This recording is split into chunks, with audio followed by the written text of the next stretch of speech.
আসসালামু আলাইকুম, সবাই কেমন আছেন? আশা করি ভালো আছেন। আমিও আল্লাহর রহমতে ভালো আছি। তো আমি সকাল সকাল পুকুরের ধারে আইসা দেখলাম যে পুকুরটা সেচা দরকার। তো তখন কি করবো, তাই বাসায় গিয়ে মেশিনটা নিয়ে আসলাম। মেশিনটা নিয়ে যাইতে আমাদের অনেক কষ্ট হইতেছে। আমরা এদিক সেদিক পরে যাইতেছি, আইল থেকে আইলের একবার উপরে উঠি আবার খেতে নামে যাই। তো এভাবে অনেক কষ্ট করে মেশিনটা নিয়ে যাওয়া হইতেছে।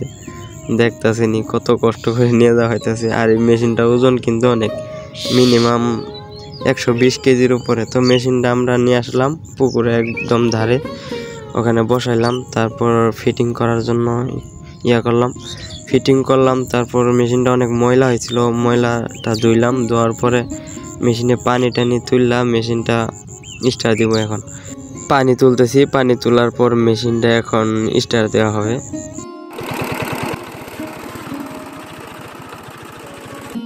চারদিকে সম্পূর্ণ সবুজ পরিবেশের মাঝখানে এই পুকুরটা। কচুরি পানা এবং অন্যান্য ময়লা দিয়ে পুকুরটা ভরে গেছে। একদম পুকুরটা দেখতেই পাচ্ছেন, একদম খুবই ময়লাযুক্ত হয়ে গেছে। ওইদিকে সব ক্লিয়ার করে আমরা একটু রেস্ট নেওয়ার জন্য পুকুরের ধারে বসে আছি। তো ভাবলাম যে একটা ভিডিও বানাই। এমনি বসে আছি, শয়তানে লাড়তেছে, তো বিভিন্ন ধরনের ফাজলামি করতেছি, আবার পুকুরের দিকেও খেয়াল রাখতেছি। তো এই সুযোগে ফাজলামি করতে হতে, আবার পরে ভাবলাম যে কচুর পানাগুলো পরিষ্কার করা দরকার। তো নেমে পড়লাম, কচুর পানাগুলো পরিষ্কার করা শুরু করলাম। পরিষ্কার করতে করতে প্রায় 3 ঘন্টা সময়, বেশি আরও অধিক সময় লাগছে কচুর পানাগুলো পরিষ্কার করতেই। পরের দিন পুকুরটা সেচা প্রায় শেষের দিকে। তো মাছ ধরবো আজকে। এই সময় পানি ওঠে না বারে বারে মেশিন স্টার্ট দেওয়ার কারণে আমাদের রোজাও লাগা গেছে। পরে পানিও একদম খুব কাছে, পানি উঠতেও চায় না। পরে অনেক কষ্ট করে পানিগুলা কিছু তুললাম, আবার কিছু মাছ ধরলাম, যেন মাছ ধরাও কিছুটা এগিয়ে থাকে। মাছ দেখছেন আমার হাতে, মাছ ধরি আর ওই যে বালতিতে রাখি। এভাবে প্রায় মাছগুলা ধরা হয়ে গেছে। তো পুকুরের ধারে সবাই বসে আছে, কখন আমাদের মাছ মারা শেষ হবে। তো পুকুরটা দেখছেন কত চারদিকে সবুজ ঘাসের মাঝখানে।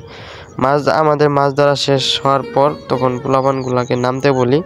তখন পোলাপানগুলা মাছ ধরে সারাদিন তারা বসেছিল, আমাদের মাছ মারা দেখছে। তো আমরা আর রোজার কারণে ওই রকম মাছ ধরতে পারি নাই। তখন ওরা নামছে, ওদেরও কিছু মাছ ধরা দরকার। আমরা মনে করলাম যে রোজা সারাদিন বসে দেখে কিছু মাছ যদি না পাই তাহলে মনটা এমনি খারাপ দেবো ওদের।